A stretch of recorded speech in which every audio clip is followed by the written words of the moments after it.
प्रदेश के हजारों अनुदेशकों के लिए एक बहुत बड़ी और चिंताजनक खबर सामने आ रही है। जिस न्याय की उम्मीद में अनुदेशक सालों से सड़कों से लेकर के अदालतों के चक्कर काट रहे थे, उस पर अब एक नया कानूनी ग्रहण लग गया है। सुप्रीम कोर्ट के स्पष्ट आदेश के बाद उत्तर प्रदेश सरकार ने अब रिव्यू पिटीशन दायर कर दी है, मतलब पुनर्विचार याचिका दायर कर दी है सुप्रीम कोर्ट में। तो आज की इस विशेष रिपोर्ट में हम बात करेंगे कि आखिर सरकार ने कदम क्यों उठाया और अब अनुदेशकों का भविष्य किस मोड़ पर खड़ा है। सबसे पहले तथ्यों पर नजर डालते हैं। प्रदेश सरकार ने डायरी नंबर 14,251/2026 के तहत सुप्रीम कोर्ट में पुनर्विचार याचिका दाखिल की।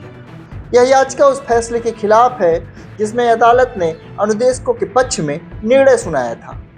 सरकार का पक्ष अब यह है कि वह 9 साल का बकाया एरियर देने की स्थिति में नहीं है। हालांकि सरकार 17,000 मानदेय लागू करने की बात तो कह रही है, लेकिन 2017 से अब तक का जो बकाया है उसे देने से सरकार ने हाथ खड़े कर दिए। विवाद की जड़ को समझिए। अनुदेशकों की मांग थी कि साल 2017 में केंद्र सरकार द्वारा स्वीकृत 17,000 मानदेय उन्हें मिलना चाहिए था। लंबी कानूनी लड़ाई के बाद जब सुप्रीम कोर्ट ने मुहर लगाई तो उम्मीद थी कि होली दिवाली जैसे त्योहारों पर उनके घरों में खुशियां आएंगी। 4 फरवरी 2026 को सुप्रीम कोर्ट के माननीय न्यायमूर्ति पंकज मित्तल और न्यायमूर्ति प्रसन्ना विवराले की बेंच ने एक बेहद कड़ा और ऐतिहासिक फैसला सुनाया था। अदालत ने कहा था कि अनुदेशक 2017-18 से ही 17,000 मासिक मानदेय के हकदार हैं। कोर्ट ने साफ कहा था कि 2017 से अब तक मात्र 7,000 देना बेगारी के समान है, जो संविधान के अनुच्छेद 23 का उल्लंघन है।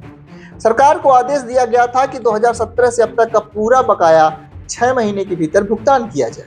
कोर्ट ने यह भी माना कि वर्षों से काम कर रहे इन अनुदेशकों को केवल संविदा पर नहीं माना जा सकता, बल्कि वे अस्थायी पदों के समकक्ष हैं। लेकिन सरकार ने रिव्यू पिटीशन का रास्ता चुनकर ये साफ कर दिया कि एरियर का भुगतान फिलहाल ठंडे बस्ते में है। नियमितीकरण जो है उस पर भी कानूनी रोक बरकरार रहने वाली है।